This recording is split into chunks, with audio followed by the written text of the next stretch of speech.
मैं डॉक्टर प्रेषी गुप्ता कक्षा 12 की रसायन विज्ञान की कक्षा में आप सभी का स्वागत करती हूँ। बच्चों, आज हम रसायन विज्ञान भाग 2 के अध्याय 11 एल्कोहल, फिनॉल एवं ईथर का अध्ययन करेंगे। कक्षा आरंभ करने से पहले मैं आपको यह बता दूं कि आज का यह व्याख्यान इस अध्याय का तीसरा व्याख्यान है। इससे पहले वाले व्याख्यान में हमने एल्कोहल, फिनॉल एवं ईथर के क्रियात्मक समूह की संरचनाओं का अध्ययन किया था और एल्कोहल बनाने की विभिन्न विधियों का अध्ययन किया था। तो आइए देखते हैं कि आज की इस व्याख्यान में हम किन किन बिंदुओं पर चर्चा करेंगे। तो चलिए बच्चों, शुरू करते हैं।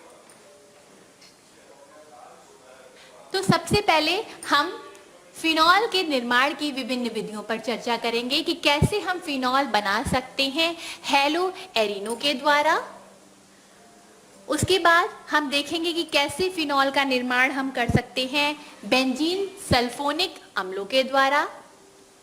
उसके बाद हम देखेंगे कि किस प्रकार डायजोनियम लवणों के द्वारा हम फिनॉल का निर्माण कर सकते हैं और अंत में किस प्रकार क्यूमीन के द्वारा हम फिनॉल का निर्माण कर सकते हैं। इसके बाद हम एल्कोहलों और फिनॉलों के भौतिक गुणधर्मों का अध्ययन करेंगे। तत्पश्चात हम एल्कोहलों और फिनॉलों के कुछ रासायनिक गुणधर्मों का अध्ययन भी करेंगे, जिसमें सबसे पहले हम देखेंगे कि एल्कोहल किस प्रकार की रासायनिक अभिक्रियाएं दे सकता है और अंत में हम एल्कोहलों और फिनॉलों के अम्लीय गुणों का अध्ययन करेंगे। ठीक है बच्चों, तो चलिए शुरू करते हैं और देखते हैं फिनॉल का निर्माण हेलो एरिनो के द्वारा। तो यहाँ जो संरचना बच्चों आपके सामने है, ये क्लोरोबेंजीन की संरचना है और क्लोरोबेंजीन जब अभिक्रिया करता है NaOH के साथ 623 केल्विन ताप पर और 320 वायुमंडलीय दाब पर, तो बच्चों सबसे पहले सोडियम फिनॉक्साइड बनता है और इस सोडियम फिनॉक्साइड की अम्ल के द्वारा अभिक्रिया कराने पर हमें फिनॉल प्राप्त हो जाता है।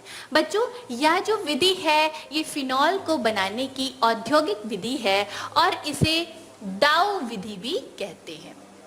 डाउ विधि या इंग्लिश में इसको डाउ प्रोसेस भी कहते हैं। ठीक है बच्चों, आगे बढ़ते हैं और देखते हैं बेंजीन का निर्माण बेंजीन सल्फोनिक अम्लों के द्वारा। तो देखिए बच्चों, जब बेंजीन अभिक्रिया करता है ओलियम से, ओलियम क्या होता है बच्चों? सधूम्र सल्फ्यूरिक अम्ल और इसका सूत्र होता है H2H2O7।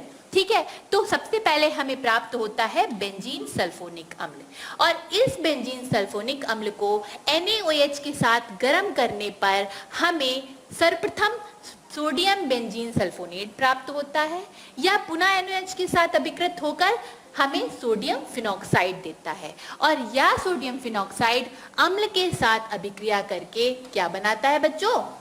फिनॉल बना लेता है। ठीक, आगे बढ़ते हैं और देखते हैं फिनॉल का निर्माण डायजोनियम लवणों के द्वारा। ये रिएक्शंस बहुत इंपॉर्टेंट है बच्चों और दूसरी बात, यह फिनॉल को बनाने की प्रयोगशाला विधि भी है। ठीक है, तो बच्चों ये प्रयोगशाला विधि है, इसको आप ध्यान में रखिएगा। शाला विधि। तो बच्चों, जब प्राथमिक एरोमेटिक एमीन, ये एनिलीन है जो कि एक प्राथमिक एरोमेटिक एमीन है, अभिक्रिया करती है NaNO2 और HCl से। तो बच्चों, जब NaNO2 सोडियम नाइट्राइड और HCl अभिकृत होते हैं तो देखिए क्या बनता है? NaCl बनता है और HNO2 नाइट्रस अम्ल बनता है। जब एनिलीन अभिक्रिया करती है नाइट्रस अम्ल के साथ, हम कह सकते हैं क्योंकि NaNO2 और HCl आपस में अभिक्रिया करके HNO2 ही दे रहे हैं और ताप क्या होगा? 273 से 278 केल्विन अर्थात 0 से 5 डिग्री सेल्सियस। तो हमें क्या प्राप्त होता है? बेंजीन डाइजोनियम क्लोराइड प्राप्त होता है। बच्चों यहाँ पर ताप का विशेष ध्यान रखेंगे। अगर ताप इससे अधिक होगा तो जो डाइजोनियम क्लोराइड बनेगा वो स्थायी नहीं होगा। यह डाइजोनियम क्लोराइड को जब हम गर्म पानी के साथ अभिकृत कराते हैं तो बच्चों हमें फिनॉल प्राप्त हो जाता है। और क्या बनता है? नाइट्रोजन बनता है और HCl भी बनता है। ठीक है बच्चों, आगे बढ़ते हैं और देखते हैं फिनॉल का निर्माण क्यूमीन के द्वारा। तो ये जो संरचना आपके सामने है बच्चों, ये क्यूमीन की संरचना है और इस क्यूमीन में आप देख रहे हैं आइसोप्रोपिल समूह है। ये समूह कौन सा है बच्चों? आइसोप्रोपिल समूह है और ये बेंजीन पर लगा हुआ है, इसीलिए इसे आइसोप्रोपिल बेंजीन भी कहते हैं। जब क्यूमीन अभिक्रिया करती है वायु की ऑक्सीजन से तो इसका ऑक्सीकरण हो जाता है और क्या बनता है? क्यूमीन। और इस क्यूमीन हाइड्रोपरऑक्साइड की तनु अम्ल के द्वारा अभिक्रिया कराने पर हमें फिनॉल प्राप्त हो जाता है। यहाँ आप देखते हैं बच्चों, फिनॉल तो प्राप्त ही होता है, एक और बहुत उपयोगी यौगिक प्राप्त होता है, एसीटोन। ठीक, तो बच्चों हम बनाना तो चाह रहे थे फिनॉल, लेकिन हमें एक और उपयोगी यौगिक प्राप्त हो गया। ठीक है, तो इस विधि का जो उपयोग है वो विश्व में फिनॉल के निर्माण में सबसे ज्यादा किया जाता है, क्योंकि फिनॉल के साथ साथ हमें एसीटोन भी प्राप्त हो जाता है। ठीक है, आगे बढ़ते हैं बच्चों और अब हम शुरू करते हैं एल्कोहलों और फिनॉलों के भौतिक गुणधर्म। तो सबसे पहला जो भौतिक गुण का अध्ययन हम करेंगे बच्चों वो है क्वथनांक। आपको पता है बच्चों क्वथनांक क्या होता है? वह ताप जिस पर कोई किसी द्रव का बाष्प दाब वायुमंडलीय दाब के बराबर हो जाता है उसे हम क्वथनांक कहते हैं और उस ताप पर वह द्रव उबलने लगता है। ठीक है बच्चों, तो एल्कोहलों और फिनॉलों का जो क्वथनांक है वो कार्बन परमाणुओं की संख्या में वृद्धि होने के साथ साथ बढ़ता है, क्योंकि वॉन्डर वाल बलों का मान भी बढ़ता है। यहाँ आपके सामने 4 एल्कोहल यौगिक लिखे हुए हैं और देखिए यहाँ पे कार्बन परमाणुओं की संख्या 3 है, यहाँ 4, यहाँ पे 1 2 3 4 5 और यहाँ पे 1 2 3 4 5 और 6। तो हम देखते हैं कि जैसे जैसे कार्बन परमाणुओं की संख्या बढ़ती है वैसे वैसे क्वथनांक देखिए क्या हो रहा है? बढ़ता जा रहा है। इसका 97 डिग्री सेल्सियस, इसका 117, इसका 138 और इसका 158 डिग्री सेल्सियस हो जाता है। तो जैसे जैसे एल्किल या एरे समूह का आकार बढ़ेगा वैसे वैसे ही हमारे एल्कोहल या फिनॉल का क्वथनांक भी बढ़ता जाता है, क्योंकि वॉन्डर वाल बलों का मान बढ़ता है। तो इस यहाँ पे हम कह सकते हैं कि वॉन्डर वाल्स जो बल होते हैं वो समानुपाती होते हैं अणुभार के। ठीक, आगे हम बात करते हैं कि यदि एल्कोहलों में एल्किल समूह में कार्बन की संख्या समान रहे पर एल्किल समूह की संरचना बदल जाए तो क्वथनांक में क्या असर पड़ता है? तो देखिए इन सभी में कार्बन परमाणुओं की संख्या 4 है बच्चों, 1 2 3 4। ठीक, यहाँ पे देखिए 1 2 3 4, इसको ऐसे करेंगे 1 2 3 4, 1 2 3 और 4। ठीक है, इन सभी में कितने कार्बन परमाणु हैं? 4। लेकिन देखिए एल्किल समूह का श्रृंखलन हो जाता है, अर्थात ब्रांचिंग होती है। तो जैसे जैसे एल्किल समूह की ब्रांचिंग होती है हम देखते हैं कि जो क्वथनांक है वो क्या होता जाता है? कम होता जाता है। देखिए इसका 1 ब्यूटेनॉल का जो बॉइलिंग पॉइंट है वो 117 डिग्री सेंटीग्रेड है। यहाँ देखिए 2 मेथिल 1 प्रोपेनॉल का 160 डिग्री सेंटीग्रेड, 2 ब्यूटेनॉल का 98 डिग्री सेंटीग्रेड हो जाता है और 2 मेथिल प्रोपेन 2 ऑल का जो है वो 82 डिग्री सेंटीग्रेड हो जाता है। और ऐसा इस कारण होता है क्योंकि पृष्ठ क्षेत्रफल घट जाता है। इस बात को हम और अच्छी तरीके से समझ सकते हैं आगे बढ़कर। देखिए यहाँ ये जो है बच्चों ये 1 ब्यूटेनॉल का और 2 मेथिल प्रोपेन 2 ऑल का स्पेस फिलिंग मॉडल है। तो बच्चों यहाँ आप इस तरीके से समझ सकते हैं कि ये जो 1 ब्यूटेनॉल की जो संरचना है वो थोड़ी सी लंबी होती है, और आप इस तरीके से देख सकते हैं कि 1 ब्यूटेनॉल के ये 2 मॉलिक्यूल हैं, तो जब वो एक दूसरे के पास आते हैं तो 1 ब्यूटेनॉल में 2 मॉलिक्यूल्स का संपर्क क्षेत्रफल अर्थात एरिया ऑफ कांटेक्ट जो है वो ज्यादा होता है, अर्थात इनके बीच लगने वाले वान डेर वाल बलों का मान ज्यादा होता है, इसलिए इनका क्वथनांक जो होता है वो ज्यादा होता है। अगर हम बात करें 2 मेथिल प्रोपेन 2 ऑल की, तो देखिए इसका जो आकार है वो कुछ गोल हो जाता है। तो इनकी अगर हम बात करें तो इनका आकार कुछ इस तरह से गोल हो जाता है, और इन दोनों अणुओं के बीच जो संपर्क क्षेत्रफल है अर्थात एरिया ऑफ कांटेक्ट है वो देखिए कम हो जाता है, अतः इनके बीच जो लगने वाला वान डेर वाल बल है वो कम हो जाता है, और इसीलिए इनका क्वथनांक जो है वो कम हो जाता है। अर्थात यदि एल्किल समूह या एरिल समूह में ब्रांचिंग होती है तो क्वथनांक जो होता है वो कम हो जाता है। अब हम आगे बढ़ते हैं और देखते हैं कि एल्कोहल और फिनॉलों के क्वथनांक जो होते हैं वो समान अणुभार वाले ईथर, हाइड्रोकार्बन, हेलोएल्केन्स तथा हेलोएरिन्स की अपेक्षा उच्च होते हैं। यहाँ आपके सामने 3 संरचनाएं हैं। ये इथेनॉल की संरचना है और इसका अणुभार 46 है, और इसका जो क्वथनांक है वो 78 डिग्री सेंटीग्रेड होता है। ये संरचना मेथॉक्सी मेथेन की है जिसका अणुभार भी 46 है, और इसका क्वथनांक -25 डिग्री सेंटीग्रेड हो गया। और यहाँ पर बात करें प्रोपेन, तो प्रोपेन का अणुभार 44 है और इसका क्वथनांक जो है -42 डिग्री सेंटीग्रेड होता है। तो बच्चों आपने देखा कि एथेनॉल का जो बॉइलिंग पॉइंट अर्थात क्वथनांक है वो ईथर और हाइड्रोकार्बन की अपेक्षा कितना उच्च होता है, और ये क्यों होता है बच्चों? तो इसका कारण है अंतरा आणविक हाइड्रोजन आबंध। देखिए किस प्रकार से ये बनते हैं बच्चों, क्योंकि ऑक्सीजन के ऊपर की विद्युत ऋणात्मकता ज्यादा होती है तो ये OH आबंध के इलेक्ट्रॉनों को अपनी तरफ खींचेगी, तो इस पर आंशिक ऋणावेश, हाइड्रोजन के ऊपर आंशिक धनावेश, ठीक है, और ये सभी एल्कोहलों के मॉलिक्यूल्स पे होगा। तो देखिए हाइड्रोजन की यह प्रवृत्ति होती है जब यह किसी विद्युत ऋणात्मक तत्व के साथ जुड़ा होता है तो वह दूसरे मॉलिक्यूल के विद्युत ऋणात्मक तत्व के साथ एक आंशिक बंध बना लेता है, और इसी बंध को हम क्या कहते हैं? हाइड्रोजन आबंध कहते हैं, और इसे हमने डॉटेड लाइन से दिखाया हुआ है।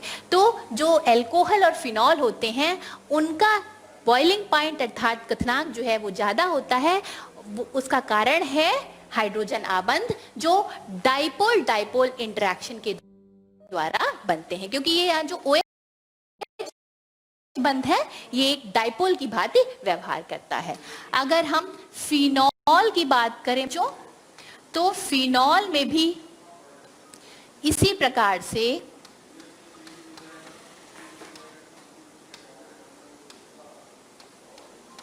देखिए negative, slightly positive, slightly negative, slightly positive, इस तरीके से हाइड्रोजन आबंध बन जाता है।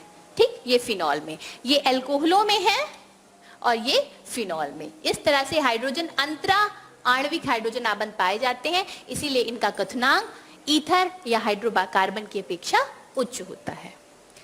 आगे बात करते हैं जल में विलेयता की। तो बच्चों एल्कोहल और फिनॉल जो होते हैं वो जल में विलेय होते हैं क्योंकि वो जल के अणुओं के साथ हाइड्रोजन आबंध, आप यहाँ देख सकते हैं डॉटेड लाइन के थ्रू हाइड्रोजन आबंध बना लेते हैं, इसीलिए एल्कोहल और फिनॉल जल में विलेय होते हैं। परंतु यदि एल्किल या एरिल समूह का आकार बड़ा कर दिया जाए तो इनकी जल में विलेयता जो होती है वो कम हो जाती है, और वो इसलिए कम हो जाती है क्योंकि एल्किल या एरिल समूह जो होते हैं वो जल विरागी होते हैं। ठीक है बच्चों, आगे बढ़ते हैं और अब हम पढ़ते हैं एल्कोहलों और फिनॉलों के रासायनिक गुणधर्म। तो बच्चों एल्कोहल जो होता है वो दो तरीके से अभिक्रिया कर सकता है। एक तो वो अभिक्रिया है जिनमें ये OH बंध टूटता है, ठीक है। तो जब ये OH बंध टूटेगा बच्चों तो देखिए क्या बनेगा, RO- और H+। RO माइनस एक न्यूक्लियोफाइल है, ये कहाँ पे जुड़ना चाहेगा, जहां पर इलेक्ट्रॉनों की कमी होगी, ठीक है। तो जब एल्कोहल एक न्यूक्लियोफाइल की भांति व्यवहार करेगा तो OH बंध टूटेगा। एक पॉसिबिलिटी ये है कि ये CO बंध टूटे, ठीक है, तो क्या बनेगा, देखिए कार्बोकैटायन बनेगा और OH माइनस बनेगा। और ये क्योंकि एक इलेक्ट्रोफाइल है, इसके पास इलेक्ट्रॉनों की कमी है, तो ये कहाँ जुड़ना चाहेगा, जहां इलेक्ट्रॉनों की अधिकता होती है। तो बच्चों जब एल्कोहल एक इलेक्ट्रोफाइल की भांति व्यवहार करता है तो CO आबंध टूटता है। तो देखते हैं बच्चों, पहले हम वो अभिक्रियाएं देखते हैं जिनमें OH आबंध का विदलन होता है, अर्थात OH बंध टूटता है। यहाँ पे देखिए एल्कोहल की ऑक्सीजन के ऊपर 2 लोन पेयर ऑफ इलेक्ट्रॉन है, ठीक है, तो वो क्योंकि यहाँ पे इलेक्ट्रॉनों की अधिकता है, ये किससे जुड़ना चाहेंगे, जहां इलेक्ट्रॉनों की कमी होगी, ठीक है। तो ये एक मध्यवर्ती यौगिक न्यूक्लियोफिलिक अटैक के द्वारा एक मध्यवर्ती यौगिक बनेगा। ऑक्सीजन के ऊपर धनात्मक आवेश आ जाएगा और बच्चों आपको पता है ऑक्सीजन एक विद्युत ऋणात्मक तत्व है, ये बिल्कुल नहीं चाहता कि इसके ऊपर प्लस आवेश आए, ये OH बंध टूट जाएगा, उत्पाद बनेगा और H+ आयन निकल जाएगा, ठीक है। तो जब एल्कोहल एक न्यूक्लियोफाइल की भांति व्यवहार करेगा तो OH बंध टूटेगा। आगे बढ़ते हैं और देखते हैं कि वे अभिक्रियाएं जिनमें CO आबंध का विदलन होता है। तो बच्चों जब एल्कोहल का प्रोटोनेशन होता है तो देखिए ये जो हाइड्रोक्सिल समूह है ये OH2 समूह में परिवर्तित हो जाता है। ऑक्सीजन के ऊपर देखिए धनात्मक आवेश आ गया, तो और आप जानते हैं ऑक्सीजन नहीं चाहता कि उसके पास धनात्मक आवेश आए, तो ये बंध तोड़ने का प्रयास करता है, जिससे इस कार्बन पर धनात्मक आवेश, यहाँ पे इस कार्बन पर इलेक्ट्रॉनों की कमी होगी, है ना, तो ये किनसे जुड़ना चाहेगा, जिनके पास इलेक्ट्रॉनों की अधिकता है, ठीक है। तो यहाँ पे एल्कोहल एक इलेक्ट्रोफाइल की भांति व्यवहार करेगा। तो जब एल्कोहल एक इलेक्ट्रोफाइल अर्थात इलेक्ट्रॉन रागी के रूप में व्यवहार करता है तो CO आबंध का विदलन होता है, ठीक है बच्चों। आगे बढ़ते हैं और देखते हैं वे अभिक्रियाएं जिनमें OH आबंध का विदलन होता है। तो जब एल्कोहल अभिक्रिया करता है सक्रिय धातुओं के साथ, सोडियम, पोटेशियम या एल्युमिनियम के साथ, तो वह एल्कोक्साइड या फिनॉक्साइड बनाता है और हाइड्रोजन देता है। तो देखिए यहाँ एल्कोहल अभिक्रिया कर रहा है सोडियम के साथ, तो सोडियम एल्कोक्साइड बन रहा है और हाइड्रोजन गैस निकलती है। जब फिनॉल अभिक्रिया करता है सोडियम के साथ, तो देखिए सोडियम फिनॉक्साइड बनता है और हाइड्रोजन गैस मुक्त होती है। यहाँ देखते हैं कि जब मेथनॉल अभिक्रिया करता है सोडियम हाइड्राइड के साथ, तो देखिए सोडियम हाइड्राइड एक बहुत अच्छा क्षार है और हम अभिक्रियाएं वो पढ़ रहे हैं जिसमें OH आबंध का विदलन हो रहा है। तो देखिए क्या होता है, सोडियम मेथॉक्साइड बन जाता है, CH3O Na बन जाता है और हाइड्रोजन गैस मुक्त होती है, ठीक। यहाँ पे देखिए सोडामाइड भी एक बहुत अच्छा क्षार है, जब ये भी अभिक्रिया करेगा इथेनॉल से तो ये H+ आयन ले लेगा इसका और क्या बनेगा, अमोनिया गैस बनेगी। H+ और NH2- अभिक्रिया करके अमोनिया गैस बना लेंगे और सोडियम एथॉक्साइड बन जाएगा, ठीक है। यहाँ पे बात करते हैं तो ये ग्रिग्नार्ड अभिकर्मक है। ग्रिग्नार्ड अभिकर्मक जब अभिक्रिया करता है एथिल अल्कोहल के साथ, तो बच्चों आपको पता है ये एल्किल समूह एक न्यूक्लियोफाइल की भांति व्यवहार करता है। ये अल्कोहल के H+ आयन को ले लेगा और देखिए क्या बनेगा, CH4 प्लस C2H5OMgI, ठीक। यहाँ पे भी देखिए ये इथाइल ग्रुप एक न्यूक्लियोफाइल की तरह व्यवहार करेगा, एक क्षार की तरह व्यवहार करेगा, ठीक है। और यह भी क्या करेगा, H+ आयन ले लेगा और देखिए क्या बनेगा, एथेन बना लेगा, C2H6 और CH3OMgBr, ठीक है बच्चों। तो यहाँ आपने देखा कि ये जो क्षार हैं जब अल्कोहल के साथ अभिक्रिया करते हैं तो H+ आयन ले लेते हैं। आगे बढ़ते हैं और देखते हैं कि जब फिनॉल अभिक्रिया करता है NaOH के साथ तो सोडियम फिनॉक्साइड बनता है और H2O बनता है।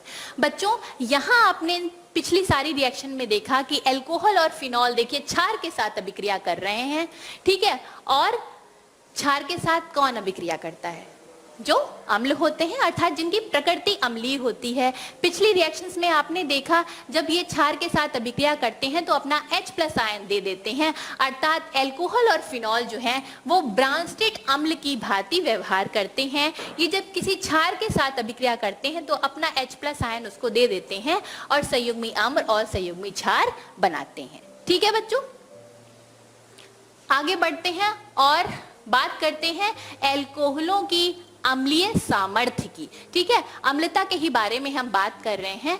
तो हम देखते हैं बच्चों, जो अल्कोहल में अम्लता का गुण है वो इस OH आबंध की ध्रुवता के कारण होता है। ठीक है, क्योंकि ऑक्सीजन विद्युत ऋणात्मक है तो यह साझे के इलेक्ट्रॉन को अपनी तरफ खींचती है। इस पर आंशिक ऋणात्मक और इस पर आंशिक धनात्मक आवेश आ जाता है। अगर हम इधर से कोई इलेक्ट्रॉन दाता समूह लगाएंगे तो वो क्या करेगा, इलेक्ट्रॉनिक घनत्व को ऑक्सीजन पर बढ़ाएगा, जिसके फलस्वरूप OH आबंध की जो ध्रुवता होती है वो कम हो जाती है। और जैसे जैसे ध्रुवता कम होगी वैसे वैसे ही अल्कोहल की अम्लता भी क्या हो जाएगी, कम हो जाएगी। तो इस नियम के अनुसार जो प्राथमिक अल्कोहल होते हैं वो सबसे ज्यादा अम्लीय होते हैं, द्वितीयक उसके बाद, और सबसे कम अम्लीय जो होते हैं तृतीयक अल्कोहल होते हैं। इसको हम स्ट्रक्चर के माध्यम से समझ सकते हैं क्योंकि इनके पास देखिए एक ही इलेक्ट्रॉन दाता समूह है। द्वितीयक अल्कोहल में 2 इलेक्ट्रॉन दाता समूह हो जाते हैं और तृतीयक अल्कोहल में देखिए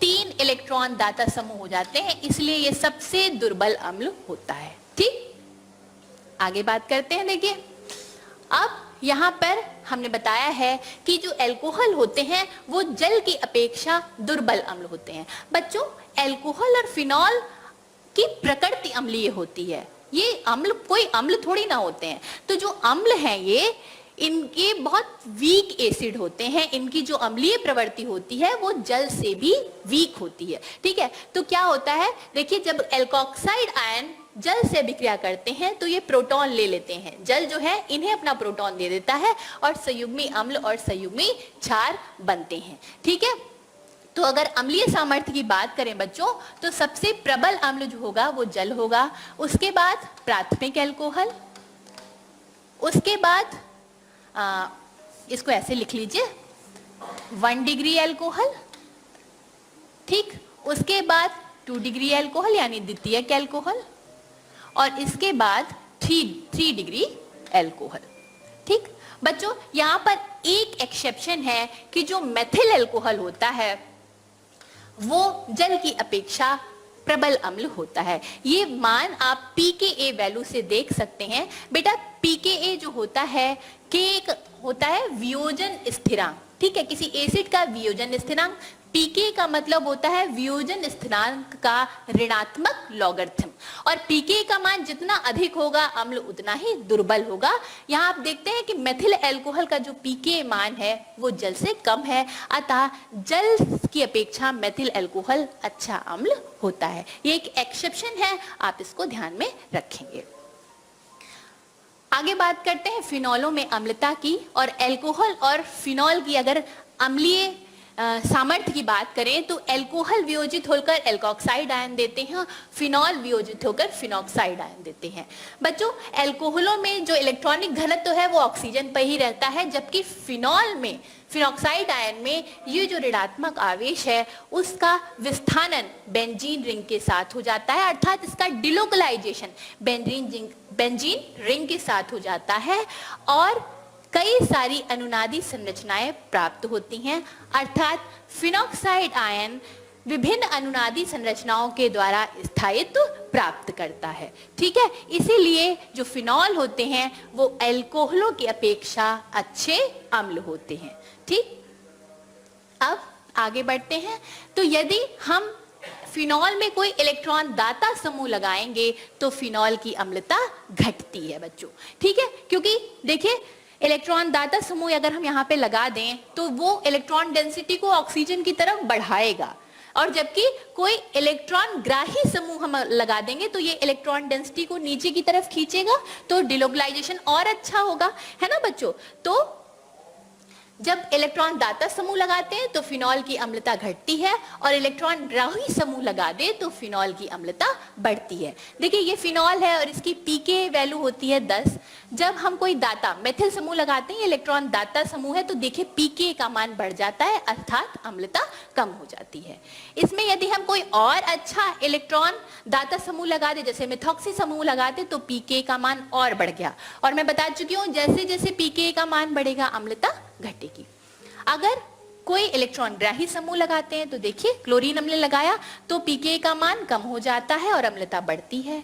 एल्डिहाइड समूह लगाया, पीके का मान और कम हो गया क्योंकि यह और प्रबल ग्राही समूह है। ठीक, और अगर नाइट्रो समूह लगा दीजिए तो देखिए ये इस यहाँ पे पीके का मान और घट जाता है, यानी कि 4 नाइट्रोफिनॉल फिनॉल की अपेक्षा अच्छा अम्ल होता है। यहाँ पे विभिन्न फिनॉलों की अम्लीय सामर्थ्य की तुलना की गई है। बच्चों यहाँ पे देखिए ये ऑर्थो नाइट्रोफिनॉल है और यहाँ पे जो नाइट्रो समूह है वो -I और -M इफेक्ट के द्वारा इलेक्ट्रॉन को खींचता है। -I इंडक्टिव इफेक्ट और -M मीजोमेरिक इफेक्ट, और दोनों ही इफेक्ट कैसे लग रहे हैं? ऋणात्मक लग रहे हैं। ठीक है, यानी कि इलेक्ट्रॉन को खींचा जा रहा है रिंग की तरफ। तो पीके का मान 7.23 होता है। जब नाइट्रो समूह मेटा पोजीशन पे लगा होता है मेटा नाइट्रोफिनॉल में, तो देखिए सिर्फ -I इफेक्ट काम करता है, -M इफेक्ट नहीं काम करता, तो पीके का मान बढ़ जाता है और अम्लता घटती है।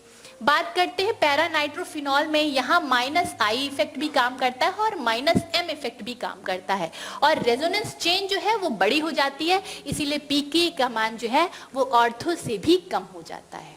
यहाँ है देखिए 1 2 3 4 2,4 डाइनाइट्रोफिनॉल में 2 इलेक्ट्रॉन ग्राही समूह लगे हुए हैं, इसलिए पीके का मान और कम हो जाता है 4.01। ये संरचना है 2,4,6 ट्राइनाइट्रोफिनॉल की, 1 2 3 4 5 6 2,4,6 ट्राइनाइट्रोफिनॉल की। और देखिए बच्चों इसमें 3 इलेक्ट्रॉन ग्राही समूह लगे हैं और इसलिए इसकी अम्लता देखिए कितनी अधिक हो जाती है, पीके का मान कितना कम हो जाता है, और इसको बच्चों पिक्रिक एसिड भी कहते हैं, पिक्रिक एसिड। ठीक, पिक्रिक एसिड भी कहते हैं।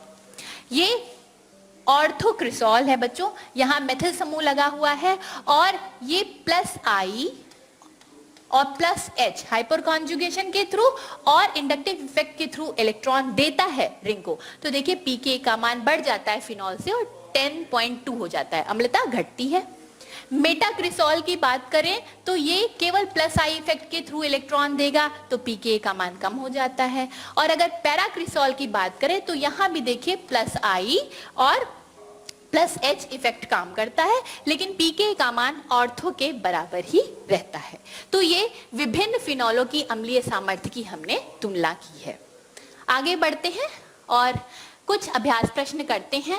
इन यौगिकों की अम्लीय सामर्थ्य को आपको व्यवस्थित करना है इंक्रीजिंग ऑर्डर में, बढ़ते हुए क्रम में। तो हमें पता है एल्कोहल बच्चों सबसे जो दुर्बल अम्ल होते हैं, तो देखिए सबसे पहले प्रोपेन 1 ऑल आएगा। तो देखिए इसकी संरचना हम लिख लेते हैं, ये प्रोपेन 1 ऑल सबसे दुर्बल अम्ल होगा।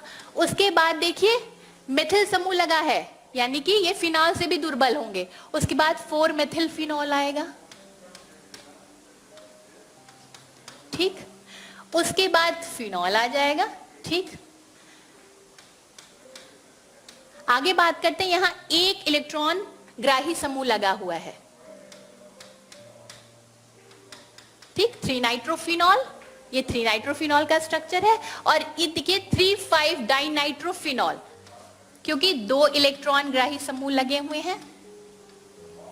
ठीक है, 3 नाइट्रो यहां लगा है 3 पोजीशन पे और 1 नाइट्रो यहां लगा हुआ है 5 पोजीशन पे, 1 2 3 4 और 5।